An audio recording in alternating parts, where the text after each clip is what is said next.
নমস্কার বন্ধুরা, আমার চ্যানেলে সবাইকে স্বাগত জানাচ্ছি। আমার আজকের রেসিপি ডালিয়ার খিচুড়ি। সম্পূর্ণ নিরামিষভাবে এটা বানানো এবং ঘরে খুব যৎসামান্য উপকরণ দিয়েই বানানো। ভীষণ সহজ একটা রেসিপি আর সুস্বাদুও বটে। যে কোনো নিরামিষ দিনে বা যে কোনো দিনে এটা আমরা বানিয়ে খেতে পারবো। শেষ পর্যন্ত দেখতে থাকুন, আশা করি আপনাদের এই রেসিপিটা খুব ভালো লাগবে। চলুন তাহলে রেসিপিটা শেয়ার করা যাক। এটাকে ভেজিটেবলস ডালিয়া খিচুড়িও বলা যেতে পারে, কারণ এতে অনেক ধরনের আমরা সবজি দিয়ে এটা রান্না করছি। বাড়িতে একদম টাটকা ফ্রেশ নানা রকম সবজি আনা ছিল, আমি সেখান থেকে কতগুলো সবজি নিয়ে নিয়েছি।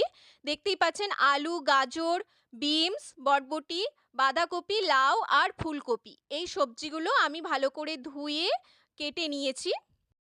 আর নিয়েছি আদা, টমেটো, কাঁচা লঙ্কা। এতে পেঁয়াজ রসুন লাগবে না। ছোট চামচের 3 চামচ ডালিয়া আর 4 চামচ মুগ ডাল কড়াইতে রোস্ট করে ভালো করে ঠান্ডা করে জলে ভিজিয়ে রেখেছি। এরপরে আমি একে একে সব সবজিগুলো ভেজে নিয়েছি।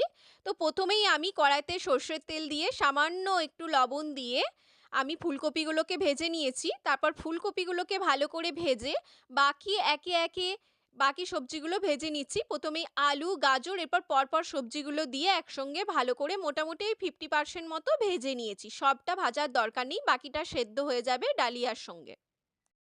যে কোনো নিরামিষ দিনে জলখাবারে বা দুপুরে এটা আপনারা বানাতে পারবেন। ভীষণ সহজ আর খুব তাড়াতাড়িও হয়ে যায়, বেশি কিছুও লাগে না। আপনাদের কাছে যা যা সবজি থাকবে আপনারা সেটা দিয়েই বানাতে পারেন। আমার কাছে যেগুলো ছিল আমি সেগুলো নিয়েছি, আপনাদের হাতের কাছে যেগুলো থাকবে আপনারা সেগুলো নেবেন। কড়াইতে প্রথমে 3 চামচ সর্ষের তেল দিয়েছি। এরপর আমি এর মধ্যে তেলটা গরম হয়ে গেলে ফোড়ন দিয়ে দেব। ফোড়নে দেব তেজপাতা, শুকনো লঙ্কা আর গোটা জিরে। এগুলোকে ভেজে নিয়ে এর মধ্যে আমি আদা আর টমেটো দিয়ে ভালো করে নাড়িয়ে নেব। তার মধ্যে আমি মশলাগুলো দিয়ে দেব, হচ্ছে জিরে গুঁড়ো, লবণ আর হলুদ গুঁড়ো। আমি আর কিছু দিইনি, আপনারা চাইলে লঙ্কা গুঁড়ো অ্যাড করতে পারেন। আমি যেহেতু কাঁচা লঙ্কা দিয়েছি তাই আর লঙ্কা গুঁড়ো দিইনি। এরপর আমি সব সবজিগুলো দিয়ে দিলাম। সবজিগুলো দিয়ে ভালো করে এটাকে কষিয়ে নিতে হবে। 3 থেকে 5 মিনিট ভালো মতো কষিয়ে নিয়ে এর মধ্যে আমি ডালিয়া আর মুগ ডাল যেটা রোস্ট করে ভিজিয়ে রেখেছিলাম সেটাকে দিয়ে দিলাম। এরপর এই সব উপকরণগুলোকে একসাথে মিশিয়ে ভালো করে কষিয়ে নিতে হবে। যেহেতু এতে পেঁয়াজ বা রসুন দেয়া হয় না বা দিচ্ছি না, সেই জন্য আপনারা এটা যে কোনো দিনই বানাতে পারবেন, নিরামিষের দিনও তো বটেই, এবং বাড়িতে কেউ এলেও এটা চটজলদি বানিয়ে দিতে পারবেন। আমি সব উপকরণগুলোকে একসাথে আরও 3 থেকে 5 মিনিট ভালো মতো ভেজে নিয়ে মানে কষিয়ে নিয়ে আমি জল দিয়ে দিয়েছি পরিমাণ মতো।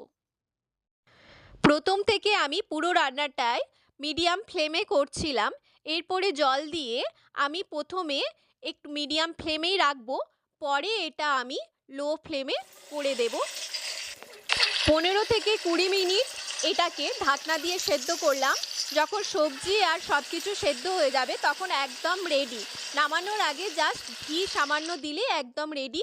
ঘি দেওয়াটা আমার মিস হয়ে গেছে, দেখাতে পারলাম না, কিন্তু আপনারা অবশ্যই দেবেন। দারুণ টেস্টি হয়, আপনারা অবশ্যই এটা ট্রাই করবেন। আমি এর সঙ্গে কয়েকটা ভাজা নিয়েছি, আর কেমন হলো জানাবেন। ভালো থাকবেন।